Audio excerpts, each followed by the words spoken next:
ورحمۃ اللہ وبرکاتہ۔ الحمد للہ الحنان المنان الذي خلق الانسان وعلمه البيان، والصلاة والسلام على رسوله سید الانس والجان وعلى آلہ واصحابہ ذوی الخیر والاحسان، اما بعد فاعوذ باللہ من الشیطان الرجیم، بسم اللہ الرحمن الرحیم۔ لقد كان لكم في رسول الله أسوة حسنة لمن كان يرجو الله واليوم الآخر، صدق الله مولانا العظیم۔ بارگاہ رسالت معاب صلی اللہ تعالی علیہ وسلم میں درود پاک کا ہدیہ پیش کریں۔ اللہم صلی علی سیدنا و مولانا محمد معدن الجود والکرم وآلہ واصحابہ الکرام وابنہ الکریم وبارک وسلم صلاة دائمة سرمدا ابدا۔ عزیزان گرامی وقار، سیرت مصطفیٰ صلی اللہ تعالیٰ علیہ وسلم کا سلسلہ مسلسل کئی جمعہ میں آپ کے سامنے میں رکھتا آیا ہوں۔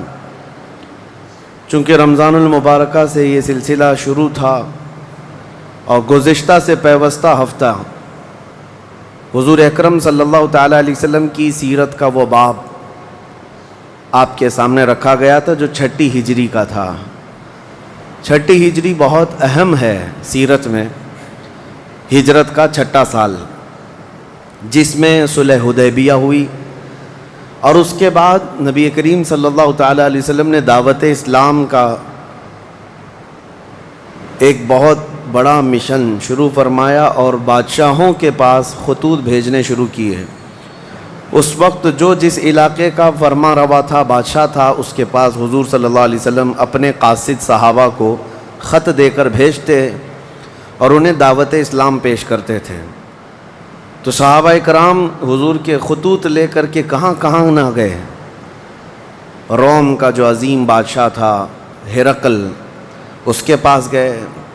کسریٰ جو ایران کا بادشاہ تھا، خسرو پرویز اس کا نام، اس کے پاس گئے۔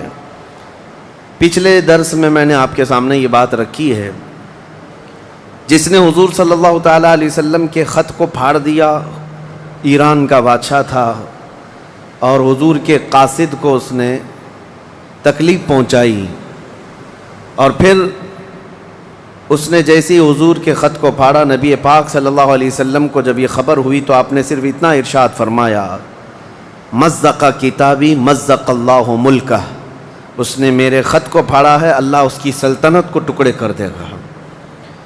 سال نہیں گزرا تھا کہ خسرو پرویز کا جو بیٹا شیروے تھا، خود بیٹا اپنے باپ کو رات کے وقت سوتے وقت پیٹ پھاڑ کر کے قتل کر دیا اور اپنے باپ کے ٹکڑے کر دیا۔ اور اس کے بعد یہ جو کسریٰ بادشاہ کی سلطنت ہوا کرتی تھی، پرشین امپائر جس کو کہتے ہیں، بھائیوں میں آپس میں لڑائیاں اتنی ہو گئیں کہ کوئی اس خطے کا مالک، کوئی اس علاقے کا مالک، تو پوری سلطنت ٹکڑے ٹکڑے ہو کر کے تبدیل ہو گئی۔ صادق الوعد الامین رسول اللہ صلی اللہ علیہ وسلم کا فرمان عالی شان سچ ثابت ہوا، جس نے میرے آقا کے خط کو پھاڑا تھا، اللہ اس کی پوری سلطنت کو ٹکڑوں میں بدل دیا۔ یہ چھٹی ہجری کا واقعہ تھا۔ تقریباً 8 یا 10 بادشاہوں کو حضور صلی اللہ تعالیٰ علیہ وسلم نے خطوط بھیجے۔ اس میں کئی تو وہ ہیں جنہوں نے حضور کی تعظیم بھی کی، جیسے نجاشی بادشاہ جو حبشہ کا بادشاہ تھا، جس کو آج ایتھوپیا کہا جاتا ہے افریقن کنٹریز میں۔ نجاشی جو ہے حضور صلی اللہ تعالیٰ علیہ وسلم کا خط پاتے ہی اتنا رویا، آنکھوں سے آنسو آئے، اور فوراً جو صحابی آئے تھے ان کے سامنے ہی کہا، تم گواہ ہو جاؤ، میں اس آخری رسول پر ایمان لاتا ہوں۔ تو نجاشی اس وقت ایمان بھی لائے، مسلمان بھی ہوئے، صحابی رسول کی دعوت پر ایمان لائے، اور مرتبہ یہ پایا کہ نبی پاک صلی اللہ تعالیٰ علیہ وسلم کی بظاہر زندگی میں کبھی زیارت تو نہیں کی۔ 9ویں ہجری کو شاہ حبشہ نجاشی کا انتقال ہو گیا حبشہ میں، لیکن مدینہ طیبہ میں رسول اللہ نے نماز جنازہ پڑھائی۔ دور دراز سے ہی ایمان لا کر کے اس عظمت تک پہنچ گئے ہیں۔ اور شاہ مقوقس جو مصر کا بادشاہ تھا، اس نے بھی حضور صلی اللہ تعالیٰ علیہ وسلم کی عزت کی، اور ایک خچر جس کو دلدل کہا جاتا ہے، جو نبی پاک صلی اللہ تعالیٰ علیہ وسلم کی محبوب سواری تھی، شاہ دلدل، حضور صلی اللہ تعالیٰ علیہ وسلم کو فرمایا، یعنی کہا جاتا ہے، یاد کیا جاتا ہے اس لقب سے، شاہ دلدل سوار۔ یہ بادشاہ مقوقس کا دیا ہوا ہدیہ تھا، اور حضرت بی بی ماریا قبطیہ جو مصر کی تھیں، وہ بھی حضور صلی اللہ تعالیٰ علیہ وسلم کے ہدیے میں کنیز بن کر آئیں۔ پھر نبی پاک صلی اللہ علیہ وسلم نے ان سے نکاح بھی فرمایا، اور ان کے پیٹ سے حضور صلی اللہ تعالیٰ علیہ وسلم کے ایک بیٹے حضرت ابراہیم بھی پیدا ہوئے۔ یہ سب چھٹی ہجری کے واقعات تھے جن کو آج میں نے آپ کے سامنے مختصراً ریپیٹ کیا ہے۔ اب چھٹی ہجری کا جو اہم واقعہ ہے، جس کے لیے تاریخ اسلام روشن ہے، توجہ سے، اس لیے کہ اسلامی فتوحات جتنی بھی فتح ہیں ان کا صحرا اس چھٹی ہجری کی ایک جنگ سے ملتا جلتا ہے۔ باقی پہلے کی جو فتوحات ہیں وہ اپنی جگہ پر، لیکن دور دراز تک اسلام کی ہیبت جو قائم ہوئی وہ چھٹی ہجری کا ایک واقعہ ہے۔ اس واقعے کو جنگ خیبر کہا جاتا ہے۔ خیبر یہ چھٹی ہجری میں واقع ہوا، بعض مورخین کے نزدیک 7ویں ہجری میں، کیونکہ یہ محرم کا واقعہ ہے۔ محرم میں یہ جنگ پیش آئی تھی۔ یہ خیبر کیا ہے، جنگ خیبر کیا ہے، اس کے متعلق میں تھوڑی سی باتیں عرض کرتا ہوں۔ اس سے پہلے چھوٹے چھوٹے غزوے بھی ہوئے۔ ایک ذات القرد جنگ، چھوٹی سی جنگ ہے جس کو میں اکثر اپنی تقریروں میں کہا بھی کرتا ہوں۔ عبد الرحمن فزاری قارہ کا رہنے والا ایک شخص 400 لوگوں کو لے کر آیا تھا ذات القرد۔ مدینے سے قریب ایک چراگاہ تھی جہاں رسول اللہ صلی اللہ علیہ وسلم کی اونٹنیاں چرتی تھیں اور کھجوروں کے باغیچے تھے۔ تو اس عبد الرحمن نامی کافر نے حضور کی اونٹنیوں کو قبضہ کر لیا اور کھجوریں بھی چوری کر لیا اور بھاگنے لگا۔ اس وقت مدینے کے ایک صحابی حضرت سلمہ بن اکوا رضی اللہ تعالیٰ عنہ اکیلے تھے۔ انہوں نے 400 لوگوں کو دوڑانا شروع کر دیا۔ وہ اکیلے ہی 400 لوگوں کو دوڑاتے رہے، اتنا دوڑائے کہ وہ سب بھاگتے رہے، کیونکہ مدینہ طیبہ سے اس وقت کوئی اس واقعے کی خبر نہیں پا سکا تھا سوائے حضرت سلمہ بن اکوا کے۔ ان کو رسول اللہ صلی اللہ تعالیٰ علیہ وسلم کا عظیم سپاہی کہا جاتا ہے، سلمہ بن اکوا۔ یہ تیز دوڑتے اتنا تھے کہ عربی گھوڑا بھی ان کی دوڑ کو نہیں پکڑ پاتا تھا۔ اب یہ جب ان 400 لوگوں کو بھگاتے رہے اور اپنی تیروں سے ان کو نشانہ بناتے رہے، حیرت کی بات ہے، جب بھی میں واقعہ پڑھتا ہوں حدیثوں میں موجود ہے کہ 400 لوگ ایک آدمی سے ڈر کر بھاگ بھی رہے ہیں اور بھاگتے جا رہے ہیں، اور یہ ان کو بھگاتے جا رہے ہیں۔ پہاڑیاں آ گئیں تو عبد الرحمن قارہ کا رہنے والا شخص پلٹ کر کے پوچھتا ہے، اے شخص تو کیوں دوڑا رہا ہے، ہمیں کیوں بھگا رہا ہے، کیا چاہتا ہے؟ حضرت سلمہ بن اکوا نے کہا، جب تک تمہاری جھولی میں مدینے کی ایک کھجور بھی باقی رہے گی میں تمہیں زندہ نہیں چھوڑوں گا، اور جب تک رسول اللہ کی اونٹنیاں تم نے قبضہ کی انہیں آزاد نہیں کرو گے میں تمہارا راستہ آزاد نہیں رکھوں گا۔ اور دوڑاتے رہے۔ کئی لوگ اس میں سے گھوڑے سے گر جاتے تھے، ان کی گردن پر یہ صرف پیر رکھتے وہ وہیں ٹھنڈا ہو جاتا، یہاں تک کہ وہ پہاڑیوں کے اوپر چڑھ گئے۔ عبد الرحمن نے اپنے ساتھیوں سے کہا کہ لوگوں ان کی ساری کھجوریں پھینک دو، جتنی چادریں ہیں بچھا دو، اور جتنی اونٹنیاں ہیں انہیں چھوڑ دو، ورنہ یہ ہم میں سے کسی کو بھی زندہ نہیں چھوڑے گا۔ تو اس کی بات پر سارے لوگوں نے اپنی اپنی کھجوریں جو لوٹے تھے مدینے کے باغات سے سب چھوڑ دیا، اونٹنیاں بھی چھوڑ دیں، سب کو جمع کیا۔ حضرت سلمہ بن اکوا نے کھجوروں کو چادر میں، اور تنہا وہ سارا مال اٹھا کر کندھے پر، اور حضور کی اونٹنیاں ہانکتے ہوئے مدینے کی طرف لا رہے تھے، اکیلے آ رہے تھے۔ بیچ راستے میں پھر حضرت ابو قتادہ رضی اللہ تعالیٰ عنہ سے ملاقات ہوئی، پوچھا کہاں سے آ رہے ہو؟ تو حضرت سلمہ بن اکوا نے واقعہ کہہ کر کے سنایا، کہا کہ چلو رسول اللہ صلی اللہ علیہ وسلم راستے میں ہی ہیں۔ حضور سے ملاقات ہوئی، حضور نے کہا کہ تم صحیح سلامت آ گئے، ہمیں واقعے کی خبر پہلے سے مل گئی تھی۔ تو ابھی بھی کہنے لگے، یا رسول اللہ میں نے ان کو پانی تک پینے نہیں دیا، اگر آپ حکم فرمائیں تو ان سب کا پیچھا کر کے ان کو یہیں ختم کر دیں گے۔ نبی پاک صلی اللہ علیہ وسلم نے مسکرا کر فرمایا، تمہاری جو اونٹنیاں تھی، تمہارے جو کھجور تھے، اس کے تم مالک ہو گئے ہو، ان کا راستہ چھوڑ دو۔ تب یہ واپس آئے حضرت سلمہ بن اکوا. اعلیٰ حضرت امام احمد رضا خان فاضل بریلوی رضی اللہ تعالیٰ عنہ نے اس روایت کو نقل فرمایا اور فرماتے ہیں سلمہ بن اکوا سے پوچھا گیا تمہیں خوف نہیں تھا, ڈر نہیں تھا؟ 400 لوگوں کو اکیلے دوڑاتے چلے گئے, مدینے سے باہر بھی چلے گئے. تو جانتے ہیں کون سی طاقت تھی ان کے پاس, سلمہ بن اکوا کے پاس, جو ان کو خوف سے آزاد کر رکھی تھی. فرماتے ہیں ایک بار رسول اللہ صلی اللہ علیہ وسلم صحابہ سے بیعت لے رہے تھے, ہاتھ میں ہاتھ لے کر بیعت کر رہے تھے. تو سب حضور کے پاس ہاتھ دے رہے تھے, بیعت کر رہے تھے. حضور نے مجھ سے کہا سلمہ بن اکوا آ جاؤ, تم بیعت کر لو میرے ہاتھ پر. میں نے عرض کیا یا رسول اللہ پہلے ہی میں بیعت کر چکا ہوں. ایک بار وہ بیعت کر چکے تھے. حضور نے فرمایا دوبارہ کر لو, اس میں کیا حرج ہے؟ حضرت سلمہ بن اکوا کہتے ہیں میں نے دوبارہ حضور کے ہاتھ میں ہاتھ دیا, حضور نے بیعت کیا. تھوڑی دیر گزری تھی کہ صحابہ بیعت کر رہے تھے. حضور نے پھر پکارا سلمہ بن اکوا بیعت کیوں نہیں کر لیتے؟ کہا یا رسول اللہ میں نے 2 بار بیعت کی ہے. حضور نے فرمایا تیسری بار کر لو, کیا حرج ہے؟ وہ حضرت سلمہ بن اکوا کہتے ہیں میں نے اپنا ہاتھ رسول اللہ کے ہاتھ میں تیسری بار دیا اور بیعت کیا. اور اس کے بعد جب نکلا حضرت سلمہ بن اکوا کہتے ہیں مجھے اس ہاتھ پر اتنا بھروسہ تھا کہ دنیا کی ہر طاقت کو دھول چٹا سکتا تھا کہ رسول اللہ کے ہاتھ میں دیا ہوا ہاتھ ہے. ان کے پاس جو بے خوف ہونے کے لیے کوئی دولت تھی نا, بے باک ان صحابہ کو اگر کوئی چیز بناتی تھی تو یہی چیز ہے عشق مصطفیٰ, محبت مصطفیٰ, جس کو بریلی کے امام نے فرمایا ہے خوف نہ رکھ رضا ذرا تو ہے عبد مصطفیٰ, تیرے لیے امان ہے, تیرے لیے امان ہے. کسی شاعر نے کہا تھا کہ دیوان گانے عشق محمد کو دیکھ کر گھبرا گئی ہے گردش دوراں کبھی کبھی. حضور کے عاشقوں کو دیکھ کر کے دنیا کی طاقتیں بھی گھبرا جاتی تھیں کہ ان کے پاس ہے کون سی طاقت. تو یہ جو چھوٹی سی جنگ واقع ہوئی اس کو ذات القرد کہتے ہیں. اس کے 3 دن کے بعد ہی خیبر کی جنگ شروع ہو گئی تھی. اب خیبر پر ہم آتے ہیں. خیبر کیا ہے؟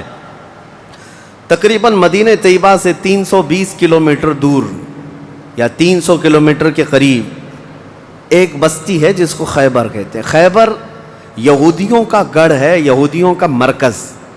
اور اس وقت سے لے کر کے حضور صلی اللہ تعالیٰ علیہ وسلم کی مدینہ طیبہ آمد سے بھی کافی پہلے سے خیبر میں یہودیوں نے ایسا اپنا وہ جمایا ہوا تھا کہ پورے عرب کے سب سے بڑے مالدار یہودی خیبر میں رہتے تھے, اور جنگی طاقت بھی سب سے زیادہ ان کے پاس تھی, اور غرور اور گھمنڈ اتنا تھا, پیسوں پر بھی اور جنگ پر بھی, طاقت پر بھی, کہ وہ کسی کو بھی ڈرا دیتے تھے.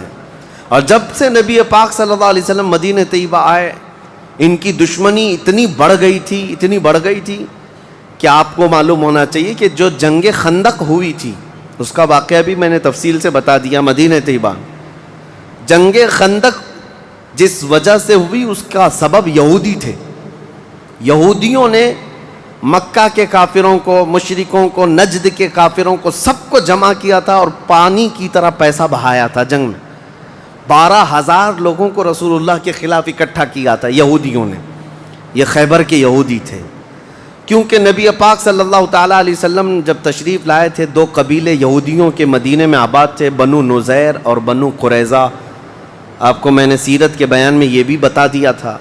اور یہ دونوں قبیلوں نے حضور صلی اللہ علیہ وسلم کے ساتھ غداری کی تھی, وعدہ خلافی کیا, معاہدہ جو تھا اس کو توڑ دیا. اس کی وجہ سے ان یہودیوں کو جو مدینے میں رہتے تھے جلا وطن کر دیا گیا تھا, نکال کر باہر کر دیا گیا.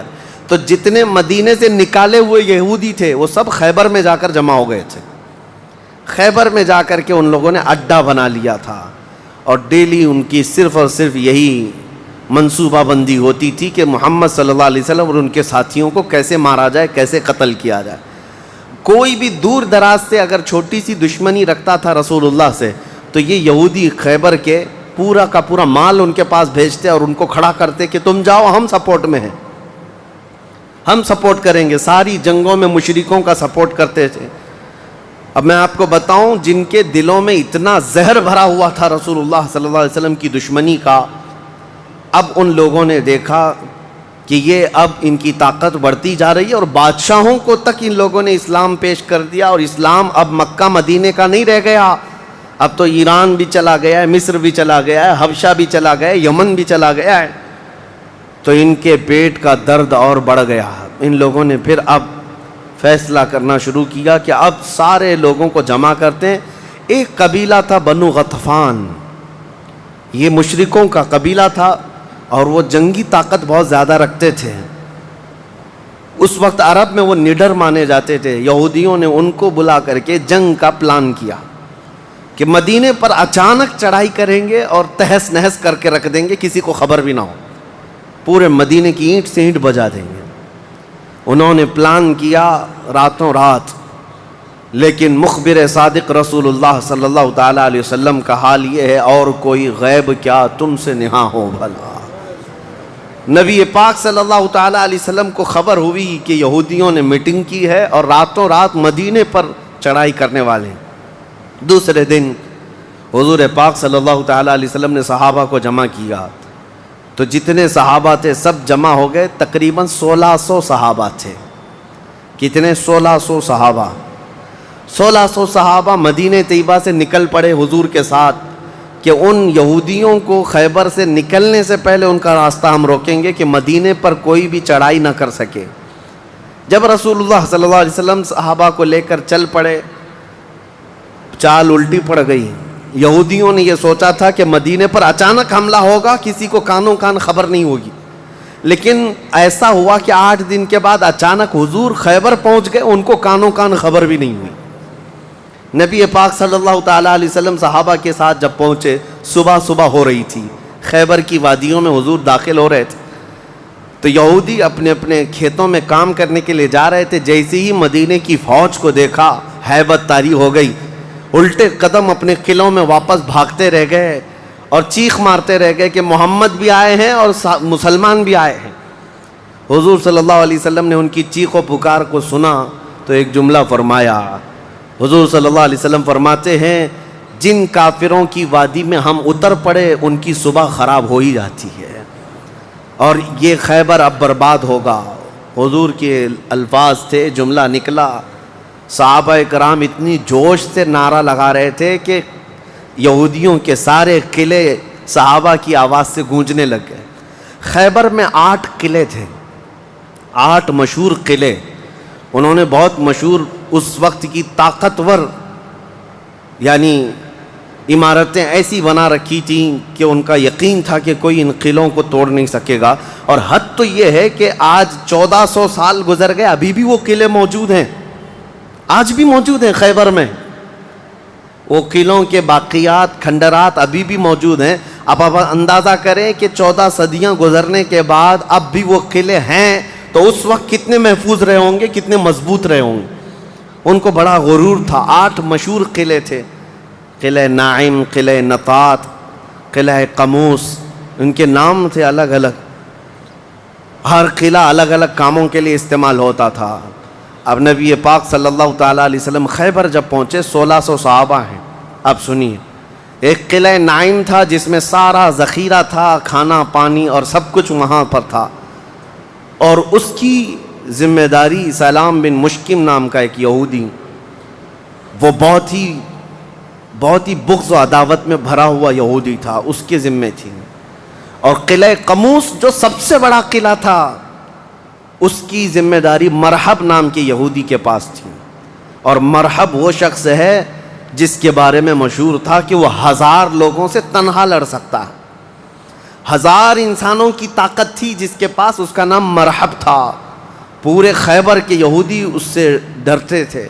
اور قلعہ قموس جو سب سے بڑا قلعہ تھا وہ اس کے انڈر میں ہوا کرتا، سب ان کی تقسیم تھی.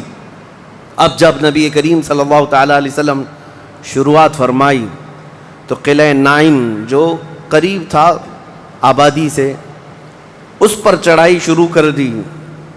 تو جو صحابہ وہاں گئے تھے قلعہ نائم، تو صحابہ اکرام کو سخت مصیبت اٹھانی پڑی، کیونکہ اتنی سخت گرمی تھی کہ جس کی وجہ سے حلق میں کانٹے پڑ جاتے تھے پیاس کی شدت سے. کئی صحابہ اس میں شہید ہوئے. آخر کار قلعہ نائم فتح ہو گیا. ایک قلعہ فتح ہوا، دوسرا فتح ہوا، تیسرا فتح ہوا. قلعے اس طرح سے فتح ہونے لگ گئے. یہودیوں کی تعداد میں آپ کو بتاؤں، یہ 1600 صحابہ تھے. اور یہودی اس وقت خود اور قبیلہ بنو غطفان جو مشرکوں کا قبیلہ تھا ان کو بھی جنگ کے لیے اپنے قلعے میں بلا لیا تھا. کل تعداد سب کی ملا کر 8,000 ہو چکی تھی. 8,000 لوگ 1,600 لوگوں سے ڈرے ہوئے سہمے ہوئے قلعوں میں بندے ہیں, کوئی باہر نکلنے کو تیار نہیں. اب اس کے بعد یہ خیبر کا معاملہ بڑھتا گیا. اس میں ہوا یہ کہ آخری جو قلعہ تھا قلعہ قموس, یہ سب کے بس کی بات نہیں تھی. بہت مضبوط قلعہ, اور جو آدمی اس کا سپہ سالار ہے, شہ سوار ہے, وہ مرحب ہے. پورا عرب جانتا تھا اس کی طاقت کو. پہلے دن نبی کریم صلی اللہ تعالیٰ علیہ وسلم نے صحابہ کی ایک جماعت حضرت ابو بکر صدیق رضی اللہ تعالیٰ عنہ کی سپہ سالاری میں بھیجی. حضرت ابو بکر صدیق آئے, بہت ہی جام بازی اور بہادری کے ساتھ لڑائی کی, لیکن وہ اتنا سخت تھا کہ یہودیوں کی طرف سے بہت سخت طریقے سے ڈیفنس ہوتا تھا. صحابہ پیچھے ہٹ گئے, کچھ شہید ہوئے, کچھ زخمی ہوئے, واپس آئے. پھر دوسرے دن سیدنا عمر ابن خطاب رضی اللہ تعالیٰ عنہ کے حوالے حضور صلی اللہ علیہ وسلم نے فرمایا. حضرت عمر فاروق رضی اللہ تعالیٰ عنہ گئے, صحابہ کی ایک جماعت تھی, لیکن آج کا دن اور زیادہ سخت ہو گیا. سارے یہودیوں نے اپنی طاقت جھونک دی قلعہ قموس کو بچانے کے لیے. حضرت عمر فاروق رضی اللہ تعالیٰ عنہ صحابہ کی جماعت کو لے کر شام میں واپس آ گئے. اب یہ محاصرہ بڑھ گیا, 20 دن چلا کنٹینیو محاصرہ ان قلعوں کا, لیکن فتح ہونے کا نام نہیں تھا. جلال پیغمبری کو دیکھیں ہیں, صحابہ 20 دن سے تپتی ہوئی گرمی میں مدینے سے 300 کلومیٹر باہر ہیں. عرض کیا یا رسول اللہ صلی اللہ علیہ وسلم, ہماری منزل ابھی کہاں ہے, کب تک ہے؟ رات کا وقت تھا, نبی کریم صلی اللہ تعالیٰ علیہ وسلم جلال میں تھے. ارشاد فرمایا لَأُعْتِيَنَّ غَدًا رَایَةً رَجُلًا يُحِبُّهُ اللَّهُ وَرَسُولُهُ. حضور اکرم صلی اللہ تعالیٰ علیہ وسلم فرماتے ہیں, کل کے دن میں اپنا جھنڈا ایک ایسے آدمی کو دوں گا جس سے اللہ اور اس کے رسول محبت کرتے ہیں, اور اللہ اور اس کے رسول جس سے محبت کرتے ہیں وہ خود بھی اللہ اور اس کے رسول سے محبت کرتا ہے. اور پھر میرے آقا نے فرمایا خیبر کی فتح اسی کے ہاتھ میں رکھی ہوئی. صحابہ کہتے ہیں پوری رات بے چینی اور کروٹ لیتے ہوئے ہم نے گزاری. نبی پاک نے بشارت دی ہے تو اب تو ہونا ہی ہے. حضور نے فرما دیا ہے کہ میں کل اپنا جھنڈا اس آدمی کے ہاتھ میں دوں گا جس کو اللہ اور اس کے رسول محبت کرتے ہیں. صحابہ کہتے ہیں, حضرت عمر فاروق رضی اللہ تعالیٰ عنہ فرماتے ہیں میری آنکھ تک نہ لگی پوری رات, اور اس تمنا میں کہ صبح ہوگی تو حضور صلی اللہ علیہ وسلم وہ جھنڈا مجھے دے دیں. کہ اس میں 3 بشارتیں تھیں. ایک بشارت یہ تھی کہ وہ شخص جس کو میں جھنڈا دوں گا وہ اللہ اور رسول سے بہت محبت کرتا ہے. دوسری بشارت یہ تھی کہ اللہ خود اس سے محبت کرتا ہے. تیسری بشارت یہ تھی کہ اسی کے ہاتھ میں خیبر کی فتح رکھی ہے. حضرت عمر کہتے ہیں پوری رات پلک بھی جھپکا نہیں, اسی آس میں اسی امید میں پوری رات گزاری. پورے صحابہ کا یہی حال تھا. صبح جب ہوئی دوڑے دوڑے نبی کریم صلی اللہ تعالیٰ علیہ وسلم کی جلوں میں حاضر ہوئے. اللہ کے حبیب صلی اللہ علیہ وسلم کے ہاتھ میں پرچم تھا, جھنڈا تھا, اب جنگ کے لیے روانہ کرنا تھا. نبی کریم صلی اللہ علیہ وسلم کے سامنے صحابہ کی فوج ہے. سارے صحابہ گردنیں اونچی کر کر کے دیکھ رہے ہیں, لیکن نبی پاک صلی اللہ تعالیٰ علیہ وسلم نے اس بھرے مجمع میں اعلان فرمایا علی کہاں ہے, علی کہاں ہے. اس مجمع میں حضرت علی نہیں ہیں. صحابہ نے کہا یا رسول اللہ وہ بخار میں ہیں, بیمار ہیں اور آشوب چشم ہے, آنکھیں لال ہو چکی ہیں, آنکھوں سے پانی آ رہا ہے. نبی کریم صلی اللہ علیہ وسلم نے فرمایا لاؤ, اسی حالت میں بلا لاؤ. صحابہ گئے, حضرت علی کو بلا لائے. بخار کی حالت میں ہیں, آنکھوں میں آشوب ہے, سرخی آ چکی ہے. نبی کریم صلی اللہ علیہ وسلم نے قریب بلایا, اپنا لعاب پاک نکال کر ان کی آنکھوں میں لگایا. حضرت علی فرماتے ہیں مجھے ایسا لگا کبھی آنکھوں میں کوئی مرض آیا ہی نہیں تھا, بخار بھی نہیں تھا. نبی کریم صلی اللہ تعالیٰ علیہ وسلم نے اپنے ہاتھ میں موجود پرچم حیدر کرار کے ہاتھ میں دیا, کہا جاؤ علی تمہارے ہاتھ میں اللہ نے فتح رکھی ہے. میرے عزیزو ایک بات میں آپ کو بتا دوں کہ یہ کیا معاملہ ہے. جب رسول کریم صلی اللہ تعالیٰ علیہ وسلم کو یہ معلوم ہے کہ حضرت علی کے ہاتھ میں ہی یہ جنگ فتح ہونی ہے تو پہلے دن کسی اور کو کیوں بھیجا، دوسرے دن اور صحابی کو بھیجا، یہ 20 دن کا محاصرہ کس بات کا تھا، یہ سارے معاملات کس لیے تھے؟ ایک بات یاد رکھیں، فتح اسلام کے حق میں ہے اور غالب اسلام ہو کر رہے گا، لیکن قدرت کا قانون یہ ہے، جیسے معراج میں بھی آپ کو معلوم ہے نمازیں تو 5 ہی ہونی تھی، لیکن 9 مرتبہ حضور صلی اللہ علیہ وسلم کو آنا جانا کیوں رکھا گیا؟ خدا کی قدرت کا قانون یہ ہے کہ پہلے اسباب کی طرف دیکھو، بعد میں اسباب کا خالق خود تمہارے لیے راستے پیدا فرمائے گا۔ جنگ تو فتح ہونی ہی ہے، لیکن تمہیں اسٹرگل کرنا پڑے گا، میدان میں مشکلیں اٹھانی پڑیں گی، بعد میں فتح تو تمہارے ہاتھ میں اللہ نے دی ہے۔ حضرت علی کرم اللہ وجہہ الکریم اپنے ہاتھ میں پرچم لے کر کے جب قلعہ قموس کی طرف بڑھتے ہیں، جانتے ہیں وہ تاریخ کا وہ عظیم دن ہے، محرم کی غالباً 9ویں تاریخ ہے۔ میں نے شروع میں ہی کہا کہ یہ ایک تاریخ کا ایسا حصہ ہے جس سے ساری باتیں آگے کی فتوحات جڑی ہوئی ہیں۔ کیوں میں آپ کو بتاتا ہوں، حضرت علی جس انداز سے جا رہے تھے اس وقت لوگوں کے اندر ہیبت طاری تھی، صحابہ آپ کے ساتھ تھے۔ جیسے ہی قلعہ قموس کے پاس گئے، سیدھے حضرت علی کرم اللہ وجہہ الکریم نے للکار کر کے مرحب یہودی کو بلایا کہ باہر آ جا اپنے قلعے سے اور مجھ سے مقابلہ کر۔ وہ ہاتھی کی طرح سے ڈیل ڈول رکھتا تھا اور خرامہ خرامہ سامنے آیا اور للکار کر کے کہنے لگا، قد علمت خیبر انی مرحب شاک السلاحی مجرب، تمہیں معلوم ہے پورا خیبر مجھے جانتا ہے کہ میں مرحب ہوں۔ شعر پڑھ رہا تھا، پورا خیبر جانتا ہے کہ میں مرحب ہوں، سر سے لے کر پیر تک ہمیشہ ہتھیار میں رہتا ہوں، اور نہایت ہی تجربہ کار آدمی کہ جس کا وار کبھی خالی نہیں جاتا ہے۔ اس کے جواب میں مولا علی کرم اللہ وجہہ الکریم فرماتے ہیں، انا الذی سمتنی امی حیدرا کلیث غابات کریہ المنظرا، تجھے پتا ہے میری ماں نے ہی میرا نام حیدر رکھا ہے۔ حیدر کا مطلب ہوتا ہے شیر، میری ماں نے میرا نام حیدر رکھا ہے، کلیث غابات کریہ المنظرا، ہیبت ناک شیر جب بھوک کی وجہ سے کچھار میں دہاڑتا ہے اس کو حیدر کہا جاتا ہے۔ جب یہ رجزیہ اشعار کا تبادلہ ہو رہا تھا، وہ یہودی مرحب جو سر پر ٹوپی پہنتا تھا، ویسی ٹوپی لوہے کی کسی کے پاس تھی نہیں، جسم پر جو لوہے کا خود لباس ہوتا تھا ویسا لباس کسی کے پاس نہیں تھا۔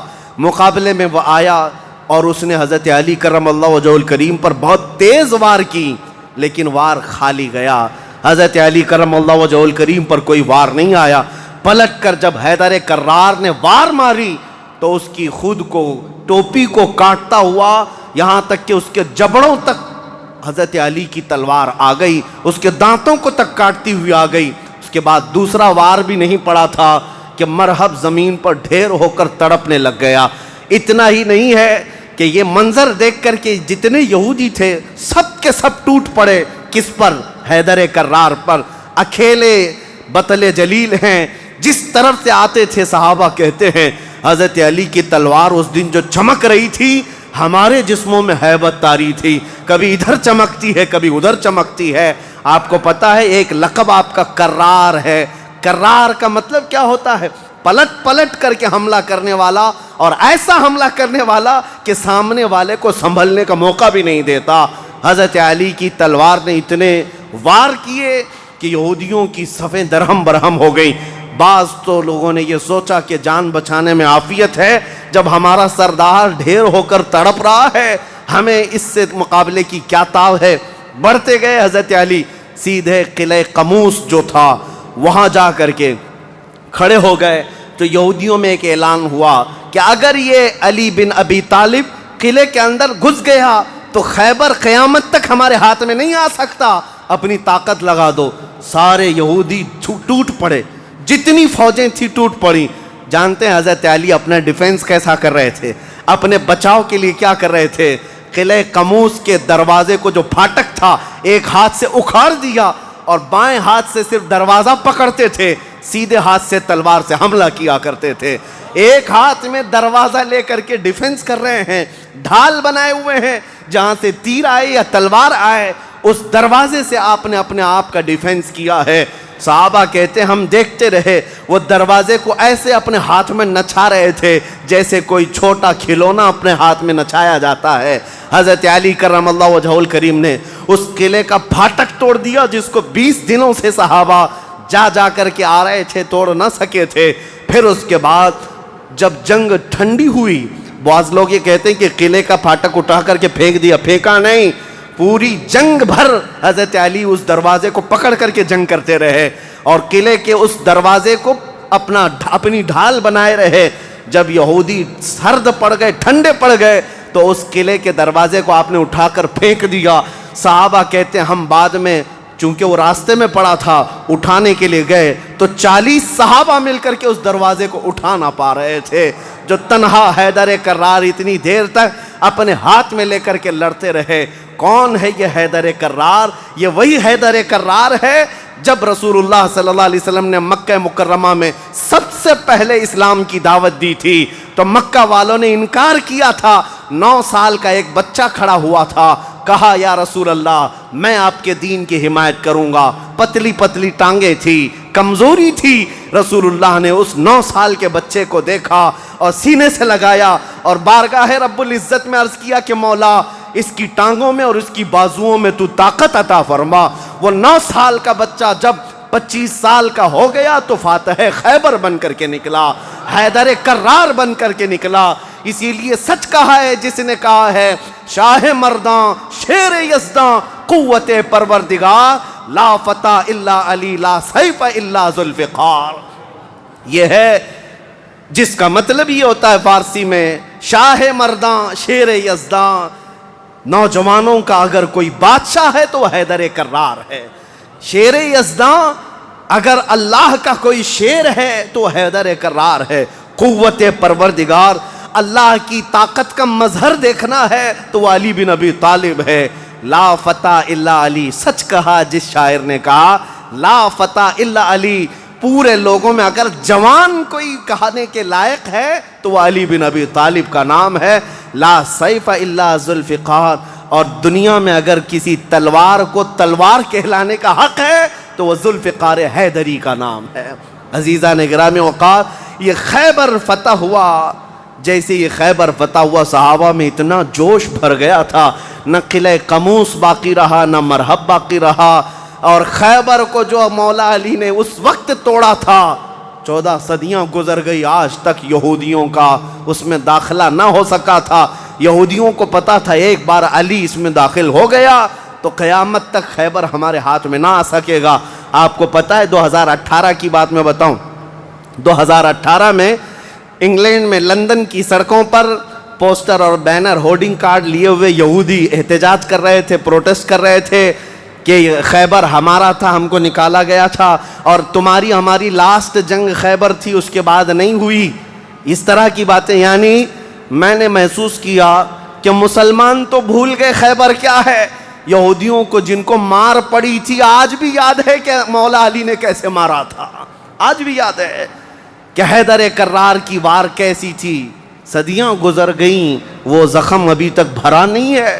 اسی لیے میرے عزیزو، آپ کو دیکھنا چاہیے کہ گریٹر اسرائیل کا نقشہ جو انہوں نے بنایا ہے، اسرائیل جو آج فلسطین کے حصے میں زبردستی قبضہ کیا ہوا ایک چھوٹا سا ملک، ناجائز قبضہ، انہوں نے جو اپنے خوابوں کا ایک نقشہ بنایا ہے کہ اسرائیل کہاں تک ہوگا، انٹرنیٹ پر دیکھیں گے تو آپ محسوس کریں گے انہوں نے گریٹر اسرائیل کا نقشہ جو بنایا اس میں خیبر بھی شامل کیا ہے کہ خیبر تک، مدینے کی وادیوں تک ان کو اسرائیل بنانا ہے۔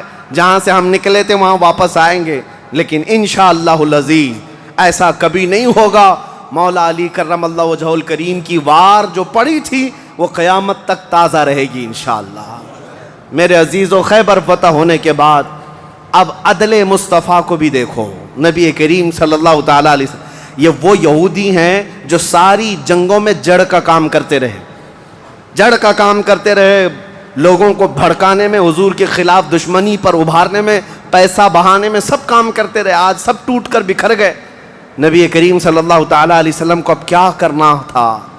حضور صلی اللہ علیہ وسلم نے دوسرے دن جب صحابہ سے مشورہ لیا، صحابہ نے عرض کیا جیسے ان کو مدینے سے بھگایا گیا تھا خیبر سے بھی نکال دیں، یہاں سے بھی نکال کر ان کو جلا وطن کر دیں.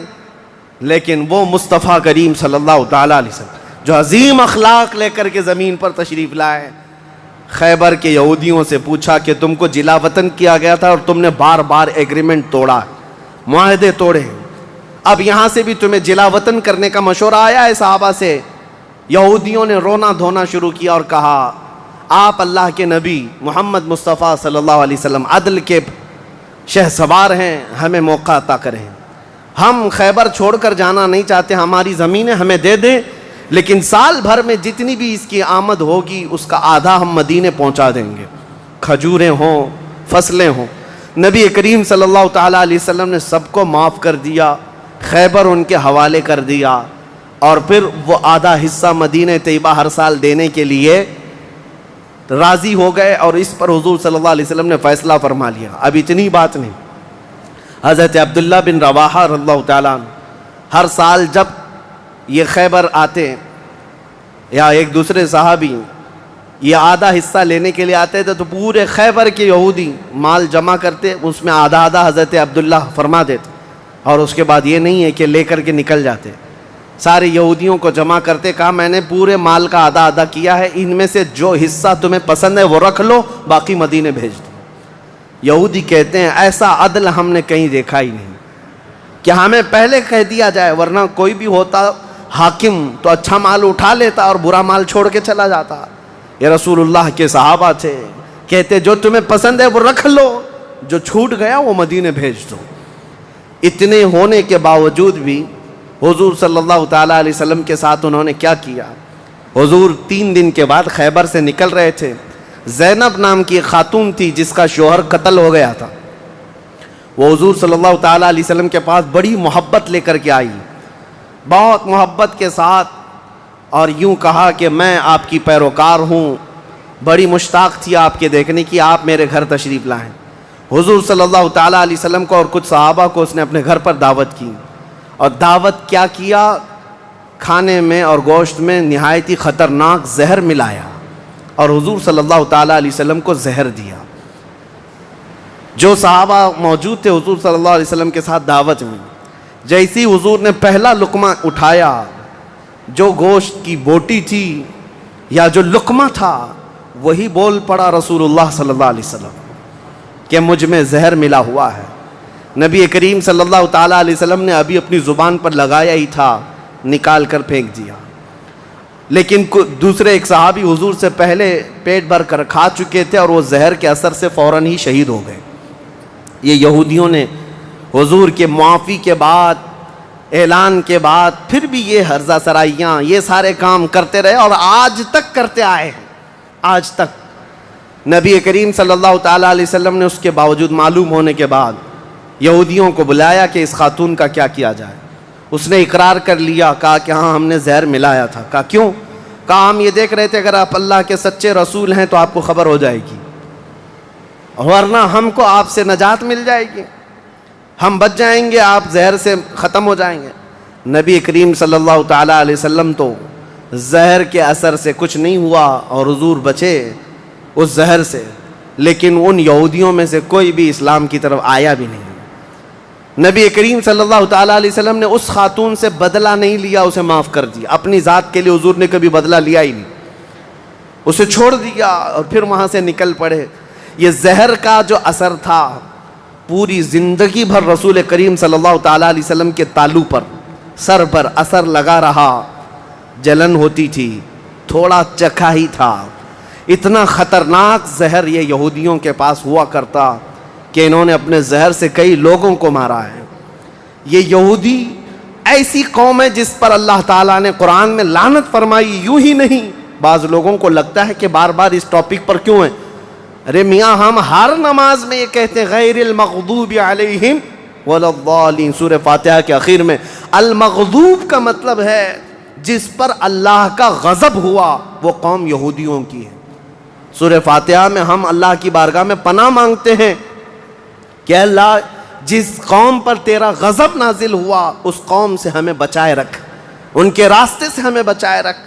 یہ اتنی خطرناک سازشی قوم ہے کہ آج پوری دنیا کو انہوں نے ہلا کر رکھا ہے، آج پوری دنیا کو کریڈٹ نظام پر لا کر رکھا ہے۔ یہ جتنے ورلڈ کے بڑی بڑی بینکیں ہیں انہوں نے اپنے ہاتھ میں رکھا ہے، سونے پر یہ اپنا قبضہ جمائے ہوئے ہیں۔ جیولری اس کو نام دیا گیا ہے، سونے چاندی کے تمام زیورات کو جانتے ہیں۔ اس کے ایک محقق نے کہا تھا جیوز، یہودی جیو کہلاتے ہیں، اور جیو سے انہوں نے جیولری کر دیا ہے کہ سونے چاندی کا حق صرف اور صرف جیوز کے پاس ہے، یعنی یہودیوں کے پاس، دوسرے کوئی اس کا حق نہیں رکھتے۔ اور یہ مال سونا چاندی ہی ہے جو پوری دنیا کی کرنسی کو اوپر نیچے کرتا ہے۔ یہ سارا نظام انہوں نے بنا رکھا ہے، دنیا کو قرضے دے دے کر کے ورلڈ بینک سے اپنا مقروض بنائے رکھا ہے، دنیا کو جنگوں کے ہتھیار خوب بیچتے ہیں، یہ سارے ہتھیار بناتے ہیں اور پورا بیچتے ہیں، اس کا کاروبار بھی کرتے ہیں۔ دنیا کی بڑی بڑی دوائیوں کی کمپنیاں بلکہ بایو ویپن کے طور پر استعمال کرتے ہیں، ڈرگ مافیا ہے، سب یہودیوں کے کنٹرول میں آج۔ اسی لیے میں آپ سے کہتا ہوں یہ اتنی شریر قوم ہے کہ اس سے ہمیشہ پناہ مانگتے رہو اللہ کی بارگاہ میں۔ اور اخیر میں آپ کو بتا دوں، جب قیامت کے قریب حضرت عیسیٰ علیہ السلام آئیں گے اور وہ اس وقت دجال کو قتل کر رہے ہوں گے، اور دجال کی فوج میں 60,000 یہودی ہوں گے، 60,000 یہودی اس کے ساتھ جنگ لڑ رہے ہوں گے، ایمان والوں کے ساتھ اس کی حمایت میں، اور حضرت عیسیٰ علیہ السلام کے ہاتھ سے قتل ہوں گے۔ تو حدیث پاک میں ہے کہ جہاں حضرت عیسیٰ علیہ السلام جائیں گے، یا مسلمان جو عیسیٰ علیہ السلام کے ساتھ ہوں گے، ان مسلمانوں کو جو پتھر ہیں جگہ جگہ کے، وہ پتھر پکار کر کہیں گے یا مسلم ورائی یہودین اقتلہ، اے مسلمان میرے پیچھے ایک یہودی چھپا ہوا ہے، آجا اسے قتل کر دے۔ پتھر تک بولے گا کہ یہودی یہاں چھپا ہوا ہے۔ اس سے آپ اندازہ کریں یہ ایسی شریر قوم ہے جس سے پتھر بھی پناہ مانگتے ہیں۔ عزیزان گرامی وقار، سیرت کا یہ حصہ تھا 6 ہجری کا۔ میں نے جو شروع میں بات کی تھی اس کو کمپلیٹ کر دیتا ہوں کہ ساری جنگوں کا دار و مدار پھر خیبر پر کیوں ہے۔ اس کی وجہ تھی کہ 6 سال تک جب سے مدینے میں حضور تھے، وہ گٹ جوڑ کی جیسے سچویشن تھی، کبھی یہودیوں کے ساتھ مل کر کے مشرکوں سے لڑتے تھے، لیکن جب خیبر فتح ہوا، خیبر میں سب سے بڑی طاقت تھی یہودیوں کی، پیسہ سب سے زیادہ تھا، جنگی طاقت سب سے زیادہ تھی۔ جیسے ہی خیبر فتح ہوا، ایران بھی کانپنے لگ گیا، روم بھی کانپنے لگ گیا، مصر بھی کانپنے لگ گیا، سارے بڑے بڑے ممالک جو ہیں وہ مسلمانوں کی ہیبت سے کانپنے لگ گئے۔ اسی لیے ہم کہتے ہیں دنیا کی جتنی فتوحات بعد میں ہوئی، وہ ڈر اور خوف ان کے دلوں پہ ایسا سوار تھا کہ انہوں نے خیبر کے ٹکڑے کر کے رکھے ہیں، لہٰذا مسلمانوں کے مقابل میں آنے کی کوئی جرات نہ کر سکا۔ اسی لیے ہم کہتے ہیں باقی ساری فتوحات کا صحرا بھی خیبر کے فاتح مولا علی کرم اللہ وجہہ الکریم کے سر جاتا ہے۔ اسلام کی فتوحات کی بنیاد حیدر کرار کے سر پر جاتی ہے۔ اللہ کریم زندگی بھر ہمیں مولا علی کرم اللہ وجہہ الکریم کے عاشقوں میں شمار فرمائے، اور دعا یہی کرتے ہیں کہ اے مولا ہم سب کو بازوئے حیدر عطا فرما، بازوئے علی بن ابی طالب کی قوت عطا فرما۔ اے کریم خدا اسلام کو پھر سے سرخ روئی عطا کر دے، امت مصطفیٰ کو پھر سے عزت و وقار عطا فرما دے۔ کریم خدا رحم الراحمین مولا تیرے حبیب پاک صلی اللہ تعالیٰ علیہ وسلم کے جلوں میں زندگی عطا فرما، ان کے قدموں میں ہمیں موت عطا فرما۔ وآخر دعوانا الحمدللہ رب العالمین۔ السلام علیکم۔